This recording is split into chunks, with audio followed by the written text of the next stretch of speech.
ॐ पूर्णमद पूर्णमिदं पूर्णात् पूर्णमुदच्यते पूर्णस्य पूर्णमादाय पूर्णमेवावशिष्यते।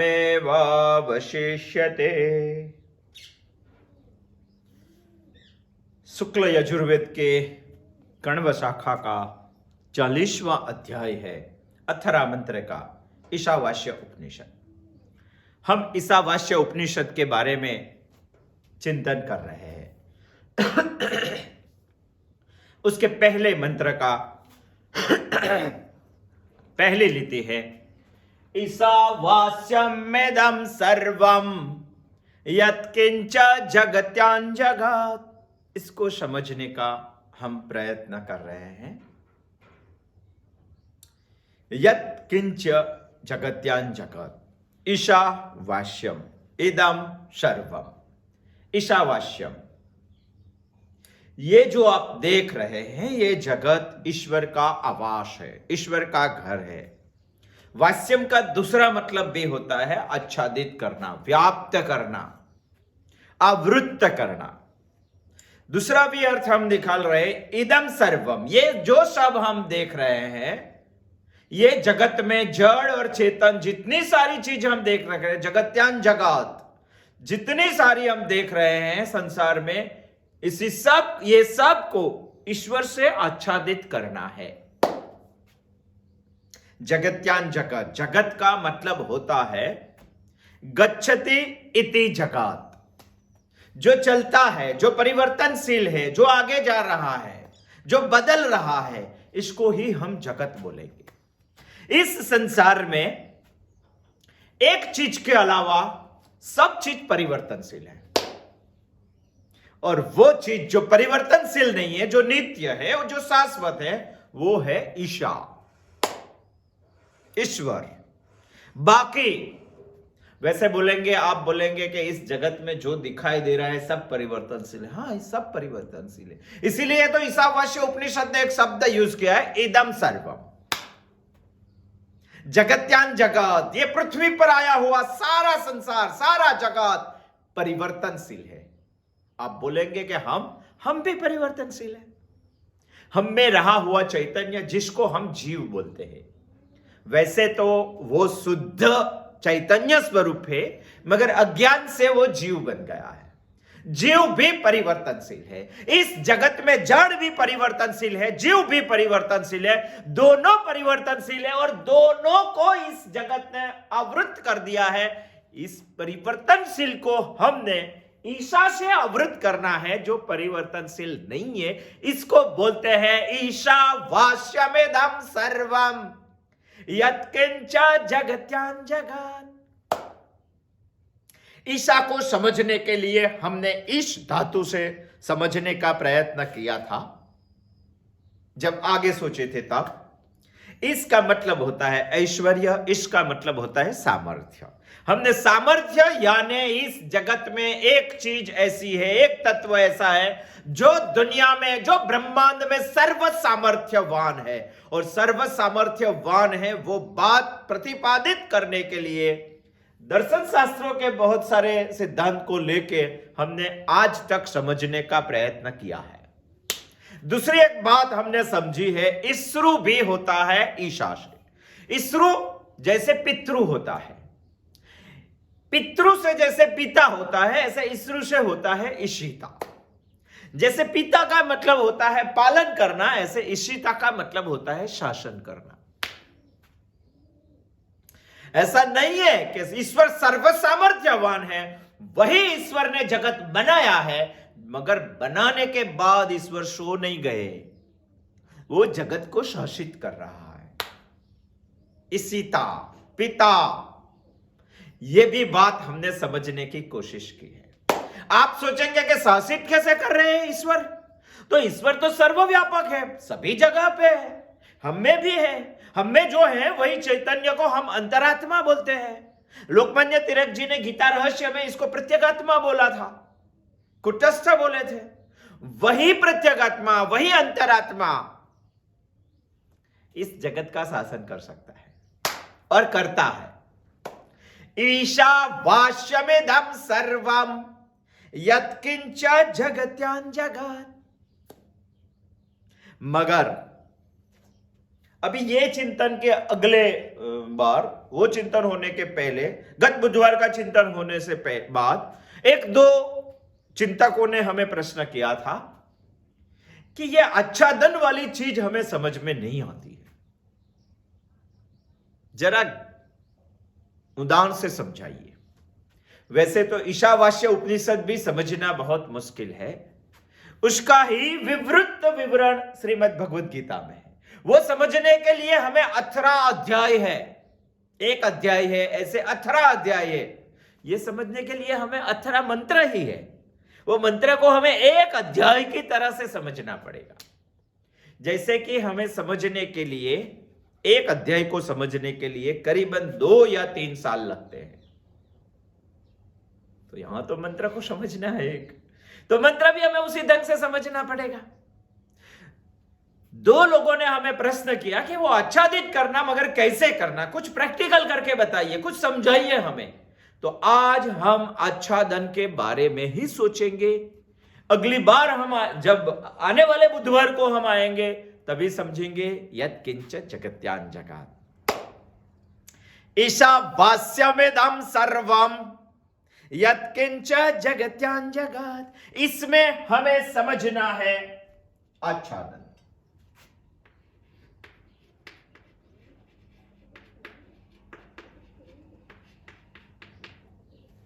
आच्छादन को दूसरा बोलते हैं व्याप्त करना।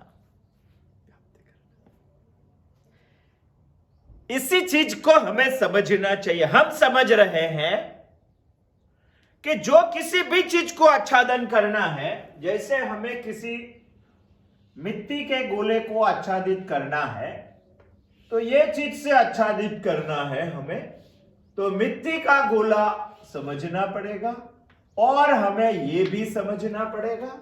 देख लेते हैं एग्जाम्पल की तरह से कि ये कुछ पत है, पत यानी वस्त्र है, और ये कुछ मिट्टी है, मिट्टी का गोला है। और मिट्टी को गोले को पूरा आच्छादित करना है तो पत हमें बड़ा चाहिए, और हमें ये दोनों को समझना पड़ेगा, तभी हम इसको इसके ऊपर आच्छादित करेंगे। बाकी हम नहीं करेंगे, नहीं कर सकते। इसको भी समझना पड़ेगा, इसको भी समझना पड़ेगा। यदि दूसरे अर्थ में सोचेंगे तो ये है ईश्वर और ये है पृथ्वी।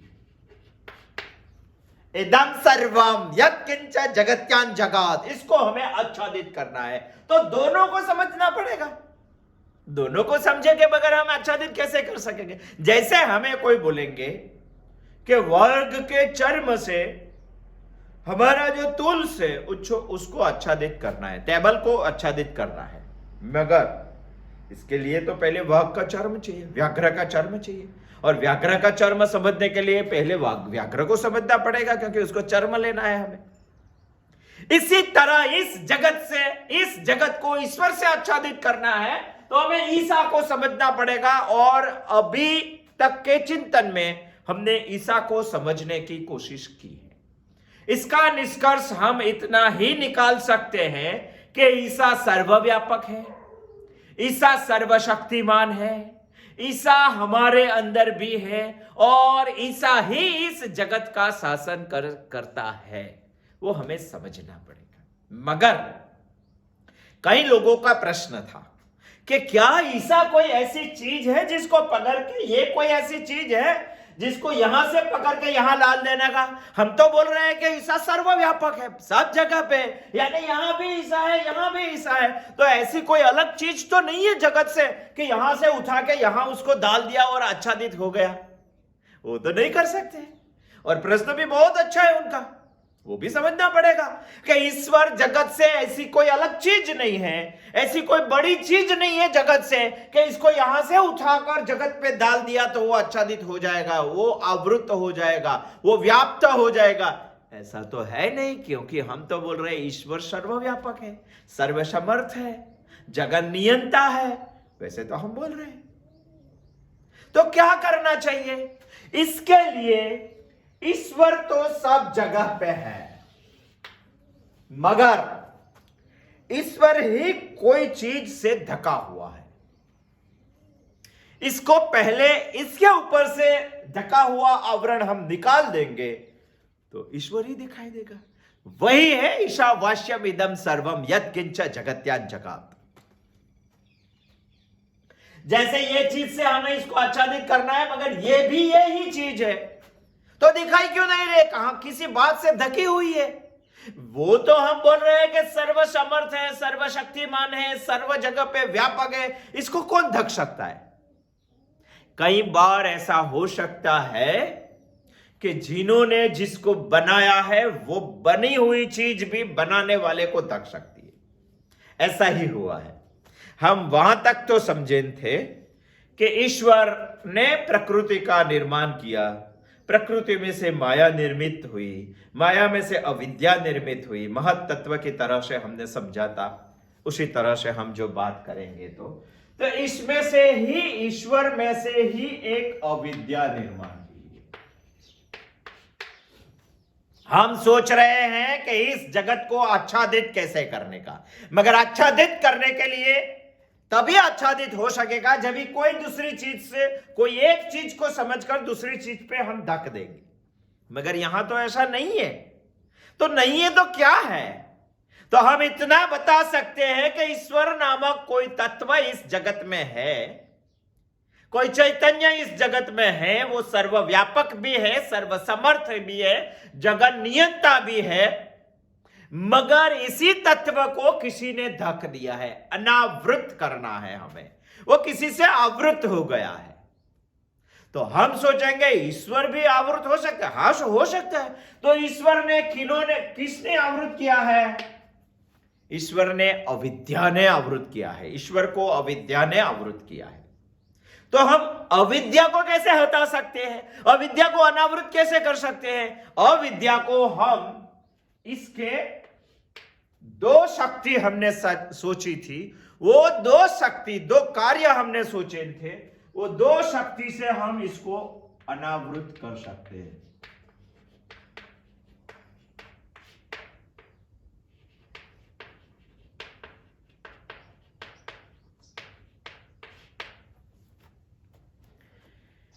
हम सोच रहे हैं ईशावास्यम इदम सर्वम, ये जगत में ईशावास्य उपनिषद हमें बता रहे हैं कि ईशावास्यम इदम सर्वम यत्किंच जगत्यान जगत। इसी जगत को ईश्वर से आवृत करना है, मगर अभी ईश्वर आवृत हो गए हैं, यही ईश्वर को हमें अनावृत करना है। ईश्वर कैसे आवृत हो गए? ईश्वर अविद्या से आवृत गए हैं। अविद्या को हमें समझने के लिए क्या देखना पड़ेगा? असत्वा पादक आवरण, अभाना पादक आवरण। ये दो आवरणों से हम निकलेंगे बाहर, तो अविद्या का आवरण हम ईश्वर से हटाएंगे, ईश्वर अनावृत हो जाएगा। तो वैसे ही जगत इस नाम की दृष्टि से आवृत हो जाएगा। इसी को हम बोलते हैं ईशावास्यम इदम सर्वम। असत्वपादक आवरण में हम सोचते हैं कि ईश्वर है ही नहीं। अब भानापादक आवरण में हम सोचते हैं कि ईश्वर है, मगर समझ में नहीं आता है। हमारी भी ऐसी ही स्थिति है, क्योंकि ईश्वर की तीन लक्षण है, सत्यम, सत, चित और आनंद। उसमें सत और चित को हम समझ सकते हैं, आनंद को नहीं समझ सकते। इसीलिए हमें लगता है कि वो हमें, ईश्वर को हम समझ नहीं पाते, जान नहीं पाते। यहां हम अटक जाते हैं। यदि इसको हमने पार कर लिया तो अविद्या की विक्षेप कार्य हमें लगते नहीं है। यदि विक्षेप कार्य हमें लगा, देखो यहां से जाना है, यहां से जाना है, हमें सीधा जाना है। यदि हम सीधा नहीं गए, यहां उलट गए, तो ऐसे चक्र में हम फंस कर जाएंगे। जो अगली बार हमने सोचा था, जिसको ही हम बोलते हैं विक्षेप, अविद्या का तीसरा कार्य। यदि हम सीधा नहीं गए, यदि हम ईश्वर, हमें सच्चित और आनंद तीनों स्वरूप नहीं समझा गए, तो हम यहां मुड़ जाएंगे। इसी को जगत बोलते हैं। यत्किंच जगत्यान जगाद, यदि हम यहां नहीं मुड़े और सीधा चले, इसी को हम मुक्ति बोलते हैं, इसी को ही हम ईशावास्यम बोलते हैं। बहुत डीप सोचना पड़ेगा, बहुत चिंतन करना पड़ेगा, बहुत मनन करना पड़ेगा ईशावास्यम को समझने के लिए। यदि हम यहां तो सीधा चल गए, मगर यहां से सीधा चलने के लिए क्या चीज चाहिए? बोल रहे हैं कि शास्त्रों का अध्ययन।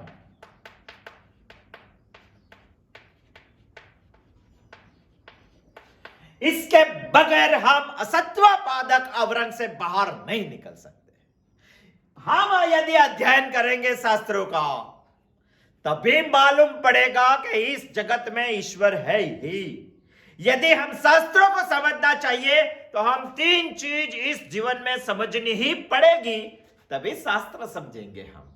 हमारी फिलॉसफी, हमारा तत्वज्ञान, हमारी वैदिक संस्कृति, तीनों को शास्त्र मानती है। एक श्रीमद् भगवत गीता, दूसरा है उपनिषद, तीसरा है ब्रह्मसूत्र। और हम शास्त्र का अध्ययन करने की कोशिश कर रहे हैं। हम शास्त्र का अध्ययन करेंगे तभी हमें मालूम पड़ेगा कि इस जगत में ईश्वर है। मगर ईश्वर कैसे है? सच्चित आनंद। इसको सच्चित आनंद समझने के लिए क्या चाहिए? यहां हमें शास्त्रों का श्रवण चाहिए। श्रवण शब्द सिर्फ लिखा है, मगर श्रवण भी चाहिए, चिंतन भी चाहिए, मनन भी चाहिए, निधिध्यासन भी चाहिए। तभी हमें लगता है कि ये सच्चित आनंद स्वरूप है। ये स्टेपेज हम जब यूज करें जाएंगे, स्टेप से, ये पक्ति से हम जाएंगे, तभी हम सीधा जाएंगे। यदि उसमें से सिर्फ श्रवण ही करेंगे, अध्ययन ही करेंगे, तो हम इस राउंड में आ जाएंगे। और इस राउंड में तो घूमते ही जाएंगे, घूमते ही जाएंगे, घूमते ही जाएंगे। आशा होगी सुख की, उसमें से मनोरथ होंगे, उसमें से तृष्णा होगी, उसमें से कामना होगी, उसमें से कृति होगी, इसमें से फल स्वरूप संस्कार होंगे, पाप पुण्य होंगे, इसमें से जन्म होगा, जन्म से फिर आशा होगी। ये राउंड में हम चलते ही रहेंगे। इसमें से ईशावास्य उपनिषद हमें बाहर निकालना सोचता है। इसीलिए तो ईशावास्य उपनिषद ने जीवन का पहला अध्याय हमें दे दिया, ईशावास्यमिदं सर्वम यत्किंच जगत्यान जगत। मगर हम अभी ये सोच रहे हैं, जिन्होंने भी प्रश्न पूछा वो बहुत अच्छा पूछा कि हमें आच्छादन की चीज समझाइए, कैसे आच्छादित करना है। बहुत अच्छा प्रश्न है। हम इस क्लास, इस चिंतन में यही समझ रहे हैं कि हमें आच्छादन कैसे करना है। एक तो ईश्वर है, ईश्वर अनावृत हुआ है, इसको, इसका आवृत हमें, आवरण हमें निकालना है और ईश्वर को अनावृत करना है। जो ढक गया उसको खुलना है। कैसे ढका है? अविद्या से। अविद्या क्या चीज है? असत्वा पादक आवरण, अभाना पादक आवरण, विक्षेप है। असत्वा पादक आवरण माने क्या है? ईश्वर नहीं है। अभाना पादक आवरण माने क्या है? ईश्वर है मगर समझ में नहीं आता है, क्योंकि हम सच्चित तक पहुंचते, आनंद तक नहीं पहुंचे। अभाना असत्वा पादक आवरण में से बाहर निकलने के लिए क्या करना चाहिए? शास्त्रों का अध्ययन करना चाहिए। अभाना पादक आवरण में से बाहर निकलने के क्या करना चाहिए? श्रवण करना चाहिए। श्रवण से मनन करना चाहिए, चिंतन करना चाहिए, निधिध्यासन करना चाहिए। यह हमारा विषय नहीं है, कभी सोचेंगे आएंगे तभी। तो ये सब तो हमें करना चाहिए। ये करेंगे तभी ये आवरण हम हटा सकेंगे। यदि ये आवरण हट गया तो ईश्वर हमें स्पष्ट दिखाई देगा। मगर चिंतन शास्त्रों का अति आवश्यक है, इसके बगैर हम नहीं कर सकेंगे। अभी हमें सोचना चाहिए कि हम क्या कर रहे हैं। शास्त्रों का अध्ययन के लिए कुछ समय निकाल रहे हैं क्या? शास्त्रों का अध्ययन हम खुद कर रहे हैं क्या? और किस किस का अध्ययन कर रहे हैं? इस दुनिया में जो जाने वाली चीज है उन सब का अध्ययन करने के लिए इस दुनिया के सारे लोग लगे हुए, सारी जिंदगियां लगा देते, पूरी आयु सबकी उसमें लग जाती है, फिर भी कुछ समझ नहीं पाते। 80 साल के आयु का जब वो टोटल लगाते हैं तो उसका जवाब आता है जीरो, कहीं कहीं तो माइनस में चले जाते हैं, क्योंकि शास्त्रों का अध्ययन ही नहीं किया है। आप बोलेंगे, ये बात समझने के बाद आप बोलेंगे कि श्रवण से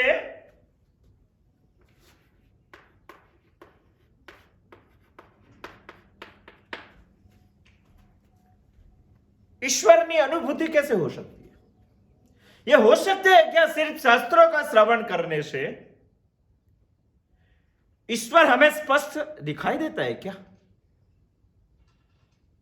यदि दिखाई दिया तो ईशावास्य इदम सर्वम हमारे लिए बहुत छोटा हो जाएगा। हम कर देंगे, बहुत शॉर्ट टाइम में कर सकेंगे, मगर हमें समझना पड़ेगा कि श्रवण से भी बहुत कुछ हो सकता है, चिंतन से भी बहुत कुछ हो सकता है, हम ईश्वर को जान सकते हैं।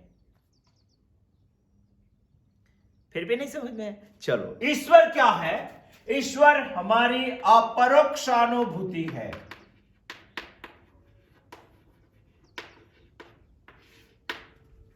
आप सोचेंगे कि यह चीज क्या है? ईश्वर अपरोक्ष है, उसको श्रवण से ही आगे समझा जाता है, शास्त्रों के अध्ययन से ही समझा जाता है। कैसे? श्रवण से इसीलिए बोल रहे हैं, शास्त्रों के अध्ययन से इसीलिए बोल रहे हैं क्योंकि ईश्वर अपरोक्ष है। अपरोक्ष क्या चीज है? जैसे परोक्ष, प्रत्यक्ष और परोक्ष दोनों को समझेंगे तभी अपरोक्ष अनुभूति समझ में आ जाएंगी। प्रत्यक्ष हम किसको बोलते हैं? इस जगत में जो चीज हमारी इंद्रिय के सामने है उसको हम प्रत्यक्ष बोलते हैं। ईश्वर प्रत्यक्ष नहीं है। जो प्रत्यक्ष भी नहीं है, जो परोक्ष भी नहीं है, उसको शास्त्रों ने अपरोक्ष बोला है।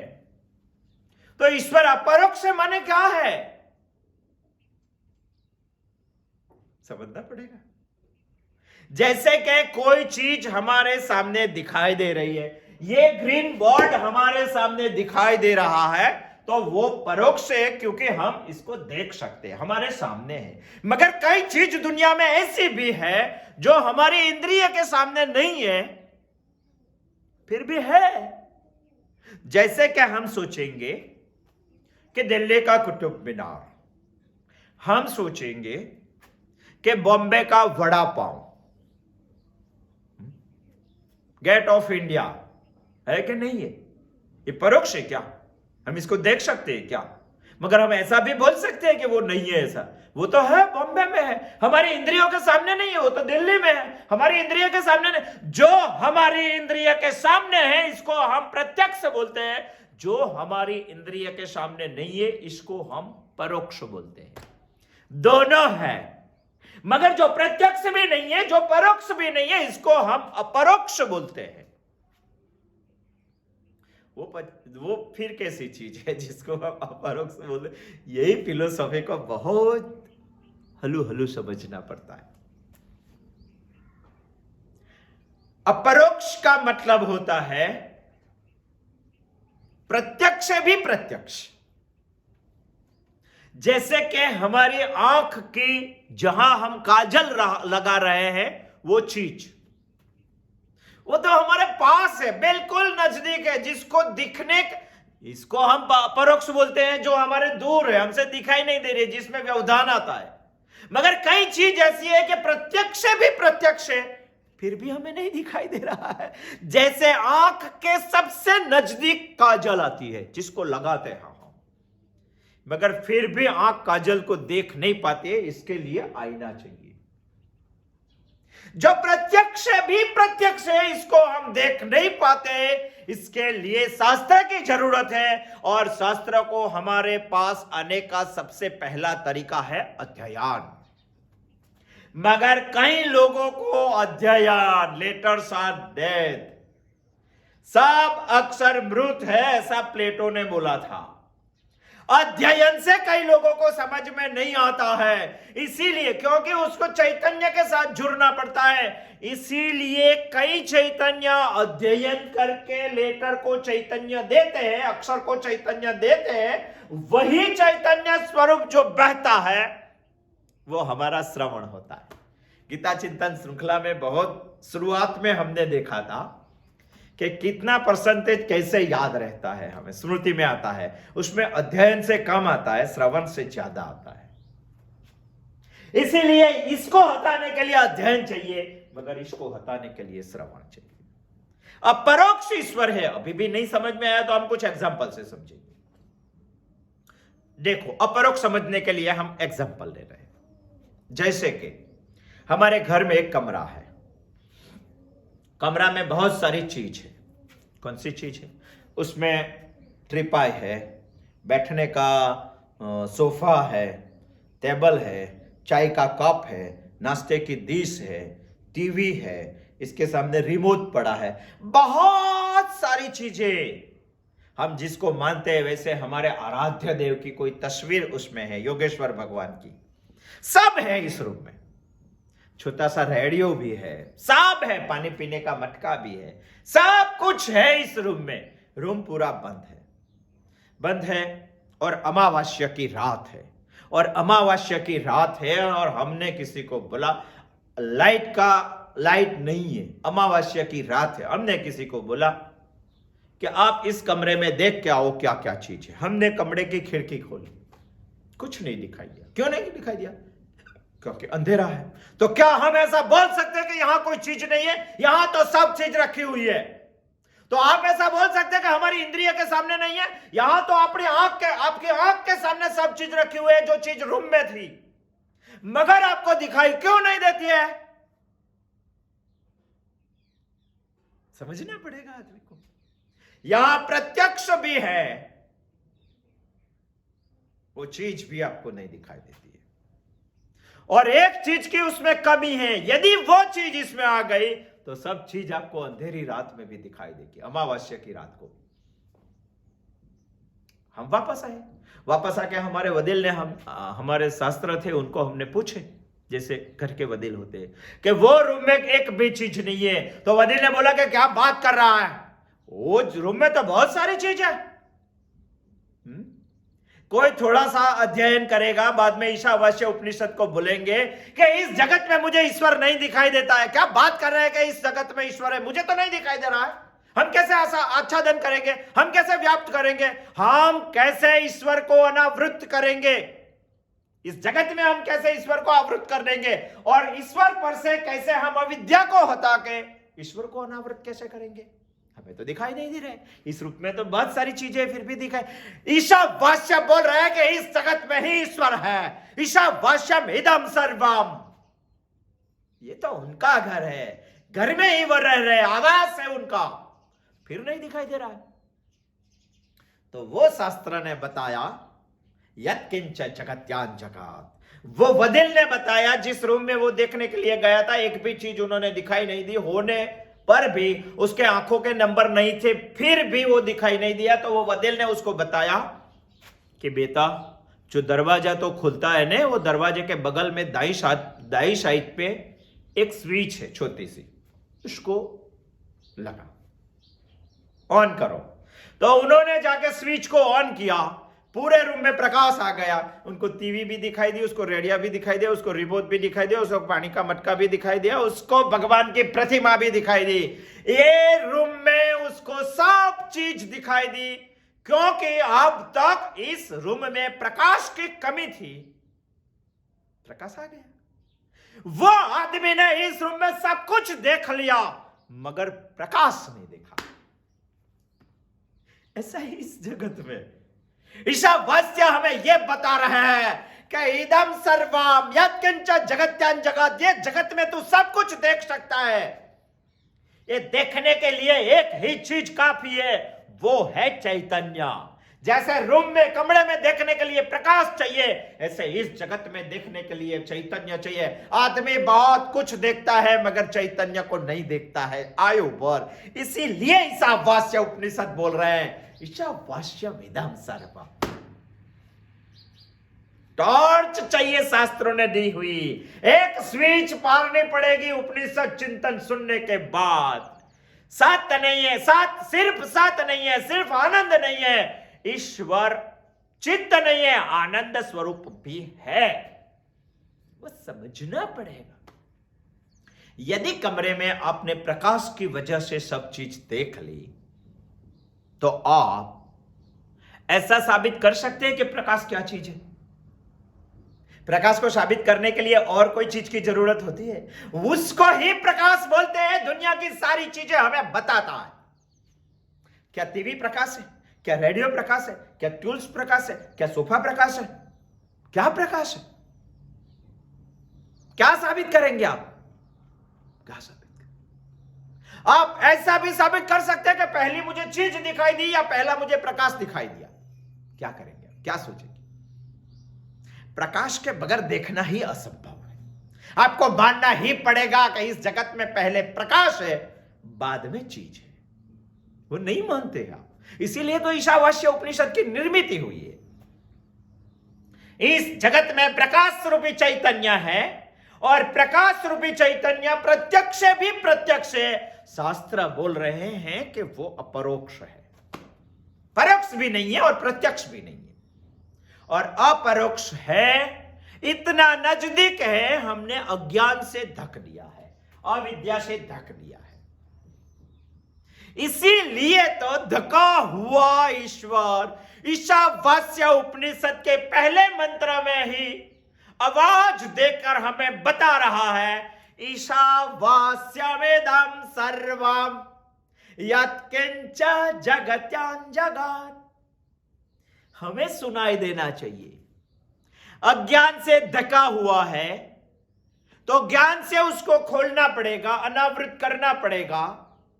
मगर तभी ज्ञान होता है जब भी हमें ज्ञान पे श्रद्धा होती है।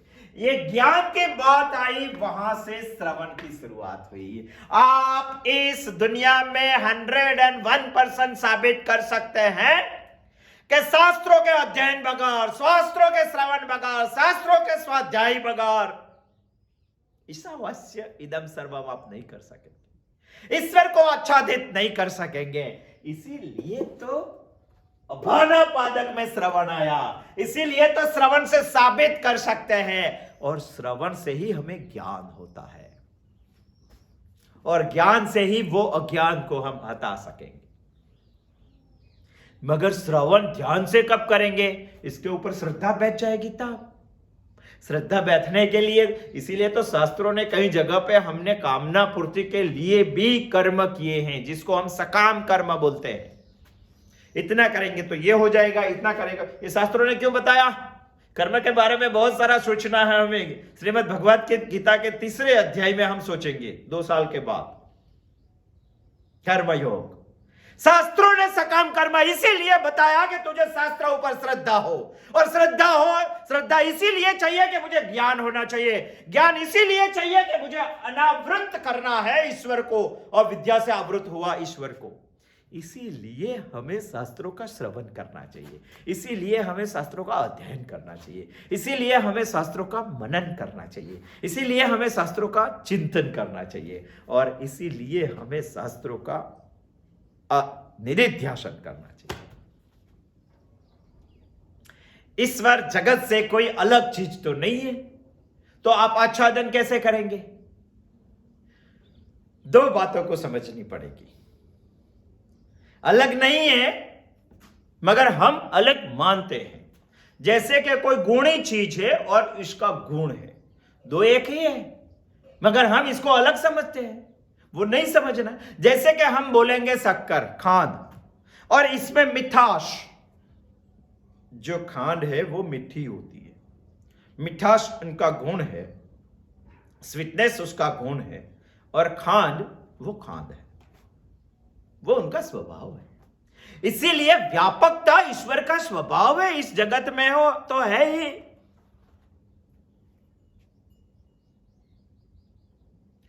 वो आवृत करना है, अनावृत करना है, वो किसी चीज से आवृत हो गए। जैसे कि हम कोई नदी किनारे से द्वारका पहुंचे हम और घूमने के लिए गए, तो द्वारका का शंख बहुत प्रख्यात है, जो बजाते हैं वो। वैसे द्वारका के किनारे पे हम घूम रहे थे, कहीं हमने छीप देखा, दूर से छीप देखा, तो उसमें हमें चांदी दिखाई दी, चांदी जैसा चमकने लगा। हम नजदीक जाने लगे, हम बोल रहे चांदी कहां है, चांदी कहां है, चांदी कहां है? अरे चांदी तो एक आवरण है। सही माने में क्या है? वास्तव में तो वो छीप है, मगर हम छीप तो धुनते ही नहीं है, हम तो चांदी को धुनते हैं, हम आवरण को ही धुनते हैं। तो जो अधिष्ठान है उसको अनावृत कैसे कर सकेंगे? आप ऐसा बोल सकेंगे क्या कि चांदी और छीप अलग है। हमें तो भ्रांति से छीप में चांदी दिखाई दे रही है। हमें करना है तो भ्रांति को हटाना पड़ेगा कि वास्तव में वो चांदी नहीं है, वो तो छीप है। हमें भ्रांति से ईश्वर को इस जगत की अविद्या से आवृत कर दिया है। अभी ज्ञान से वो भ्रांति को हटा के, जगत को हटा के, अविद्या को हटा के ईश्वर को हमें अनावृत करना है। इसी को बोलते हैं ईशावास्यमिदं सर्वम यत्किंच जगत्यां जगत्। शास्त्रों ने हमें आच्छादित करने के लिए क्यों बोला और हमें आच्छादित क्यों करना चाहिए, इसके बारे में भी हमें शास्त्रों ने बहुत सारी प्रक्रिया दी है। कई प्रक्रिया हमें सोचनी भी चाहिए। एक प्रक्रिया दी है, चलो हम सोचते हैं प्रक्रिया आच्छादन करने की, कैसे कैसे कर सकते हैं और शास्त्रों ने हमें यह क्यों बताया, वो भी हमें सोचना चाहिए। एक प्रक्रिया है शास्त्रों की कार्य कारण भाव।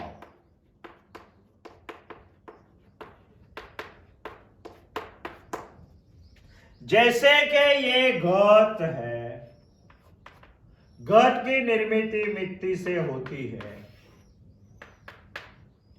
ये घट है, मिट्टी इसका कारण है, तो घट इसका कार्य है।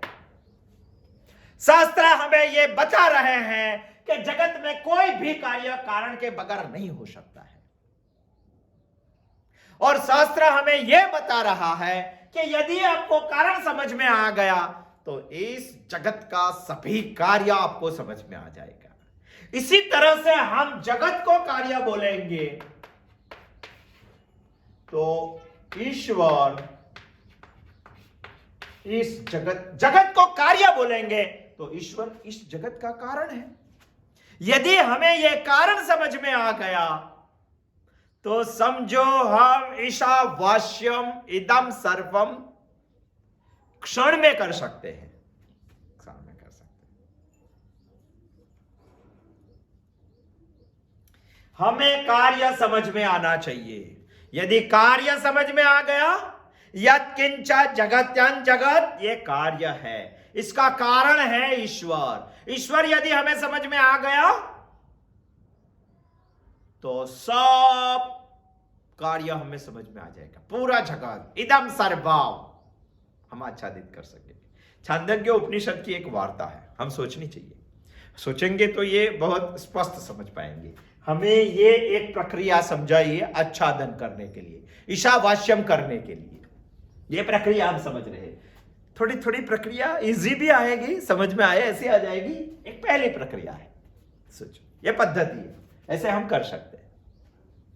छांदोग्य उपनिषद की एक वार्ता है, हमें सोचनी चाहिए। जब छांदोग्य उपनिषद पढ़ेंगे तब दीप से समझेंगे, मगर इसी कार्य कारण भाव को समझने के लिए थोड़ा शॉर्ट से पढ़ेंगे। छांदोग्य उपनिषद में उद्दालक मुनि की एक स्टोरी है, हिस्ट्री है। उद्दालक मुनि का एक पुत्र था, उसका नाम था श्वेत केतु। वो 12 साल का हो गया था। तभी उद्दालक मुनि ने उसको ऐसे बताया कि बेटा बैठो हमारे पास, हमारे कुर में अब तक ऐसे एक भी आदमी नहीं उत्पन्न हुआ जिन्होंने आचार्य के वहां ऋषि के तपोवन में अध्ययन न किया हो। उद्दालक मुनि इतने बोलते, श्वेत केतु समझ जाता है कि अभी मेरे पिता मुझे ऐसा बोल रहे हैं। वही श्वेत केतु की बात कर रहे हैं जो 5 गाय लेकर गया था, 1000 गाय लेकर ऋषि के आश्रम में आया था। श्वेत केतु समझ गया कि अभी मेरे पिताजी मुझे ऐसा बोल रहे हैं कि आप अध्ययन के लिए तपोवन में जाओ। 12 साल के बाद वो अध्ययन के लिए तपोवन में जाता है। जब भी वो तपोवन में जाता है तो 12 साल तक शास्त्रों का अध्ययन करने के लिए वहां रुकता है। अभी तो ऐसा कहां शिक्षण है, सुबह में जाने का, दोपहर को घर पे आने का, वो अध्ययन से अध्ययन कैसे हो सकेगा? उसमें तो ब्रह्मचर्य आश्रम भी डिस्टर्ब है और गृहस्थ आश्रम भी डिस्टर्ब है। आपकी गृहस्थ आश्रम की पूरी छाप इसके ऊपर पड़ती है और वो पढ़ भी नहीं पाता है और जी भी नहीं पाता है। इसीलिए हमारे वैदिक संस्कृति ने निर्माण किया था कि जीवन में पहले अच्छी तरह से ब्रह्मचर्य आश्रम को समझ लेना चाहिए। तपोवन में जाता है, 12 साल रुकने के बाद 24 साल का जब हो जाता है तभी उनका समावर्तन संस्कार होता है। बाद में वो वापस घर पे आता है। जब ये घर पे आता है तभी उसके पिता के पास बैठते हैं, उद्दालक मुनि के पास। मगर थोड़ा पढ़ने के बाद उसमें थोड़ी उन्मत्तता भी आती है, वो तो होता ही है।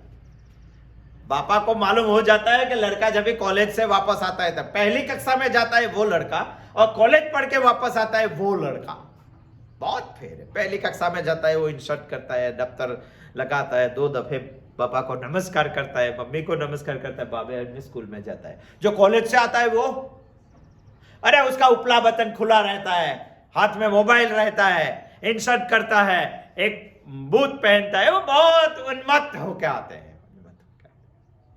वो आश्रम में से जब तपोवन में से आया तभी उसके पिता ने उसको एक प्रश्न पूछा, उद्दालक ने, कि बेटा आपके गुरुजी को आपने ऐसा कोई प्रश्न पूछा कि दुनिया में ऐसी एक चीज है जिसको सुनने के बाद और कोई सुनना बाकी नहीं रहता, जिसको सोचने के बाद और कोई सोचना बाकी नहीं रहता, जिसको जानने के बाद और कोई जानना बाकी नहीं रहता। यह आपने गुरुजी के पास से सुना, ये ऋषि के पास से पढ़ा? उद्दालक श्वेतकेतु को पूछ रहे। तभी श्वेतकेतु जवाब देते कि पिताजी शायद मेरे गुरुजी को भी वो मालूम नहीं होगा, क्योंकि होगा तो वो मुझे बता दे, मगर आपको मालूम होता है तो आप बताइए ऐसी कौन सी चीज है। तभी उद्दालक मुनि श्वेतकेतु को जवाब देते हैं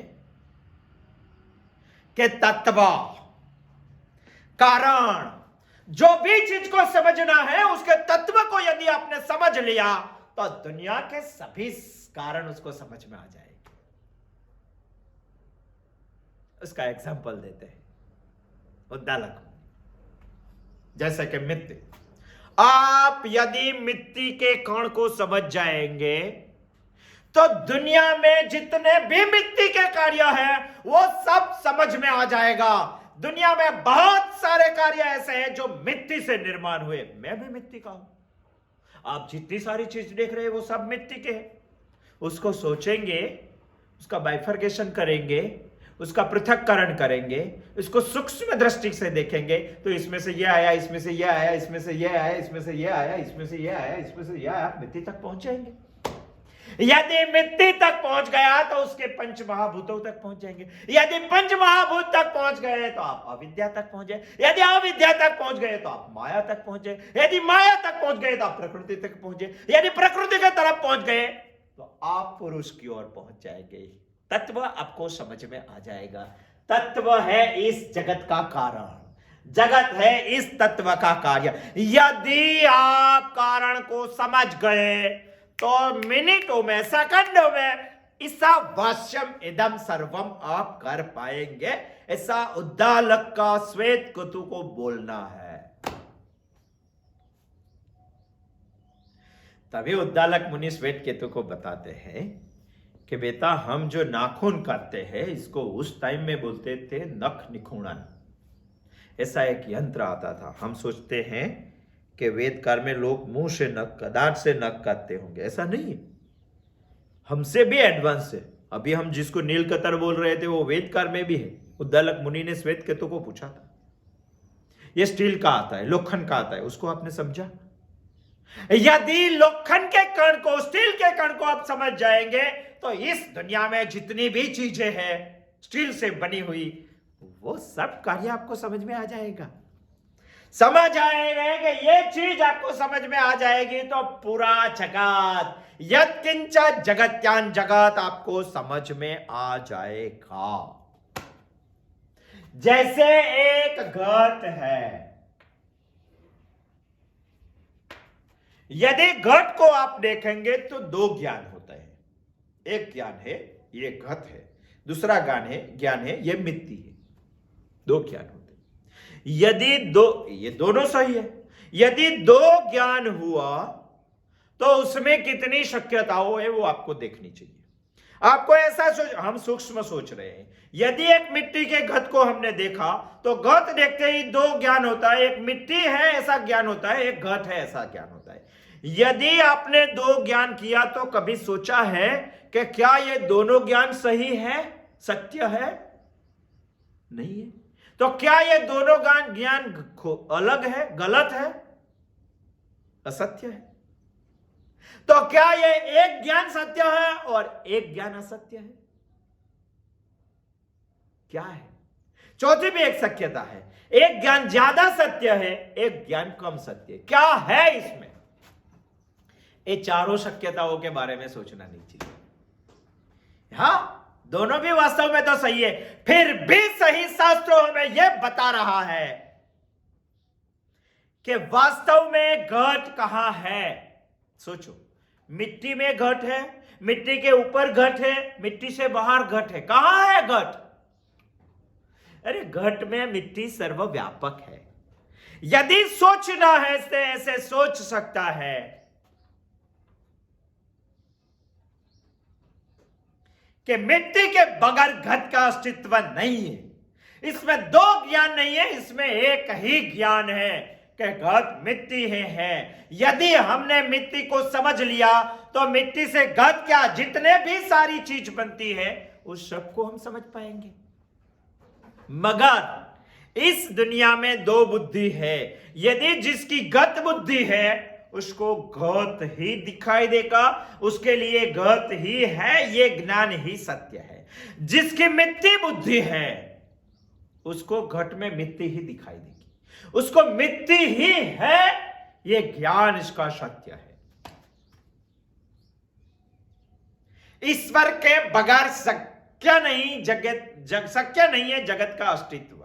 मगर जिसकी जगत बुद्धि है उसको जगत ही सही दिखाई देगा, उसका यह ज्ञान उसके लिए सही है। मगर जिसकी परमात्मा बुद्धि है उसको जगत दिखने पर भी जगत नहीं दिखाई देगा, उसको जगत के अंदर परमात्मा ही दिखाई देगा। इसको बोलते हैं ईशावास्यम इदं सर्वम, कार्य कारण भाव। नहीं समझ में आया? नहीं हो पाएगा तो दूसरा भी एक आसान तरीका बताया है शास्त्रों ने।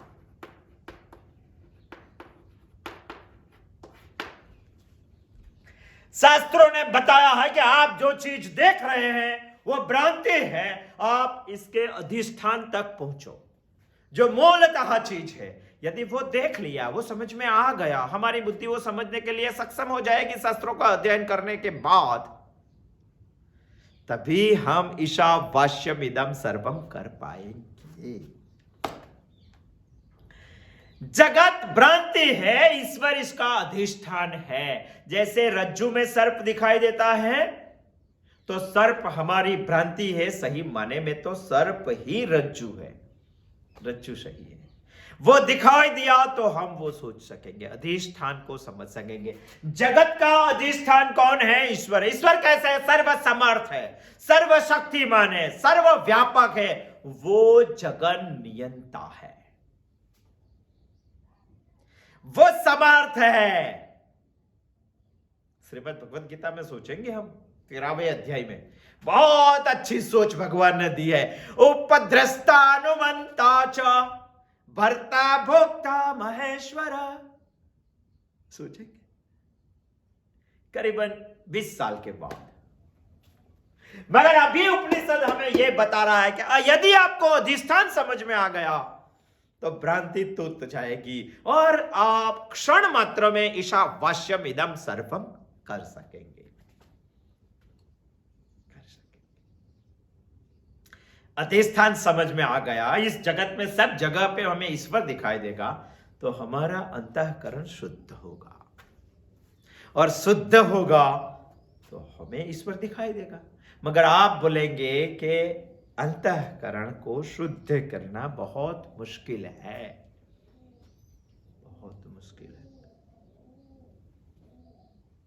तो तीसरा एक तरीका शास्त्रों ने हमें बताया ईशावास्य उपनिषद का, ईशावास्यम इदं सर्वम करने के लिए, कि इस जगत में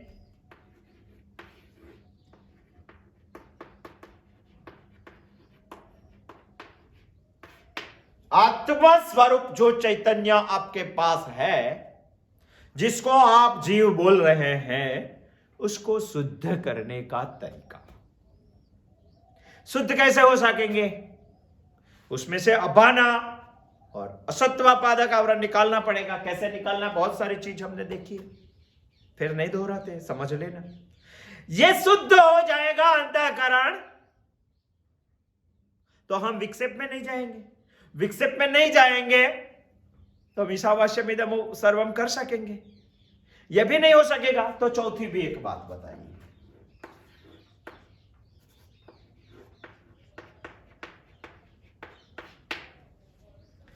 शास्त्र हमें छोड़ेंगे नहीं, वहां तक हमें ले जाना है। शास्त्र हमें बता रहे हैं कि सब जगह पे ईश्वर को नहीं देख सकते हैं, तो कोई एक जगह से देखने की शुरुआत करो। जैसे कि आपका घर में ईश्वर नहीं देख सकते, तो आप सबका घर है, ऐसा एक ईश्वर का घर भी गांव में होना चाहिए। अमृतालयम, मंदिर, सोशियो इकोनॉमी सेंटर एक होना चाहिए। यदि सबके घर में आप ईश्वर का दर्शन नहीं कर पाते हैं, तो एक घर ईश्वर का बनाओ, उसमें दर्शन करो। सब जगह पे आपको राग द्वेष लगते हैं, सब जगह पे। नहीं, मेरा अंतःकरण तो राग द्वेष बगैर नहीं हो सकता है, और बनाना भी बहुत मुश्किल है। और कई आदमी को ऐसा है कि किसी प्रति तो उसको द्वेष रहता ही है। यदि द्वेष तसुमात्र भी रहा तो अंतःकरण शुद्ध नहीं होगा। नहीं होगा तो आप ईशावास्य उपनिषद नहीं कर, ईशावास्य इदम सर्वम नहीं कर पाएंगे। इसीलिए शास्त्रों ने हमें यह चौथा तरीका बताया है हमारे लिए कि आप भी ईशावास्य इदम सर्वम कर सकेंगे। कैसे कर सकेंगे? उपासना करो। सब में नहीं देख सकते हैं तो कोई एक जगह से देखने की शुरुआत करो। सबके घर में नहीं देखते हैं तो मंदिर से देखने की शुरुआत करो कि ईश्वर यहां है। सभी पत्थर में हमें ईश्वर नहीं दिखाई देता है, तो एक लंबगोर जैसा पत्थर लो, इसको मंदिर में प्राण प्रतिष्ठा करके शिवलिंग बनाओ और इसमें देखो कि ईश्वर है। यदि एक पत्थर में ईश्वर देखने की आपको आदत आ गई, तो बाद में सभी पत्थर में ईश्वर देखने की आदत आ जाएगी। शिवलिंग माने है क्या? मूर्ति माने है क्या? है तो पत्थर ही। हम ही इसमें प्राण प्रतिष्ठा करते हैं। प्राण प्रतिष्ठा माने क्या है? प्राण प्रतिष्ठा माने यह चीज है कि हम हमारी बुद्धि को इस पत्थर पे कोई प्रक्रिया नहीं करते हैं। हम हमारी बुद्धि को ऐसा मनाते हैं, ऐसा बताते हैं, ऐसी कल्पना में हमारी बुद्धि को डुबोते हैं कि ये पत्थर नहीं है, ये ईश्वर है। यानी ये पत्थर पर हमारी ईश्वराधिष्ठित बुद्धि को आरोपित करना। यानी एक पत्थर पर हमने ईशावास्यम कर दिया, मगर ईशावास्यम बोल रहे हैं कि एक पर नहीं, इदम सर्वम यत्किंचित् जगत्यां जगत, सब ईशावास्यम होना चाहिए। मगर एक पर करने की आदत तो होनी चाहिए हमें। वही है उपासना पद्धति।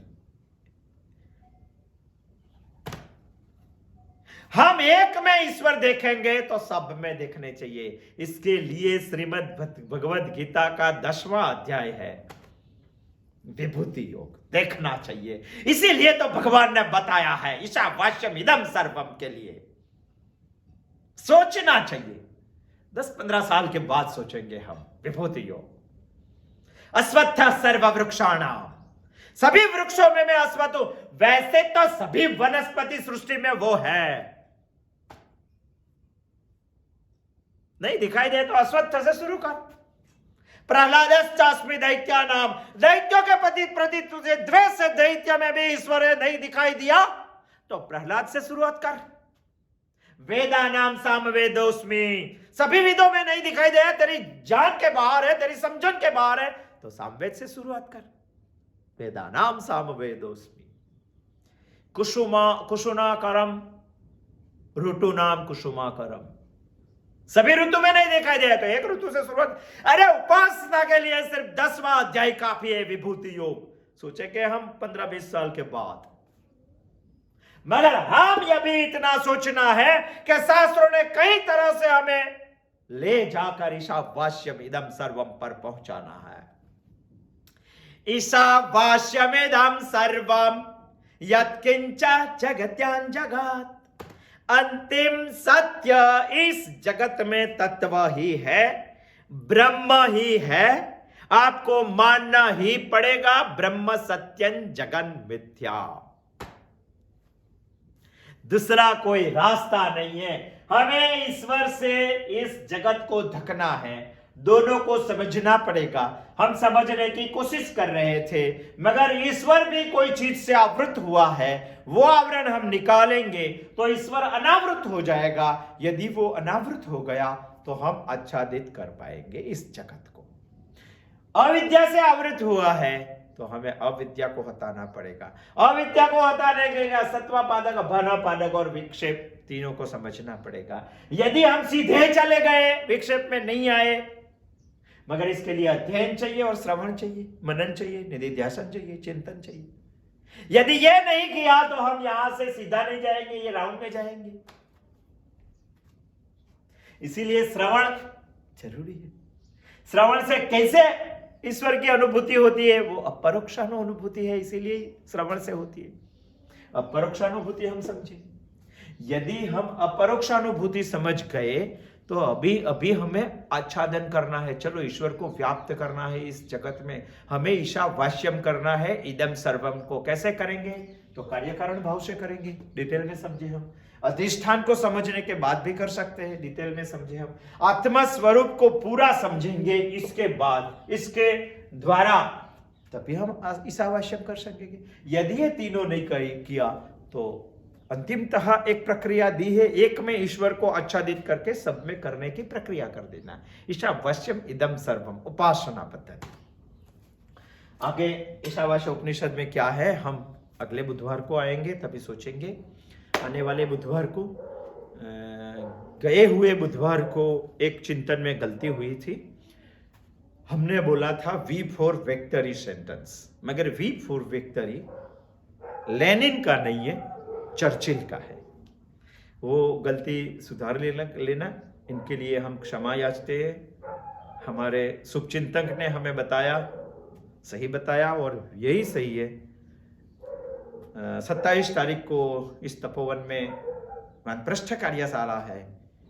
क्यों है, क्यों करनी चाहिए और क्यों की है, हमने ही क्यों की है, किसी ने नहीं किया तो वो सारी बातें हम 27 तारीख को समझेंगे। रविवार को 10 से 5 रजिस्ट्रेशन के बगैर आप नहीं आ पाएंगे, और रजिस्टर अभी नहीं होगा।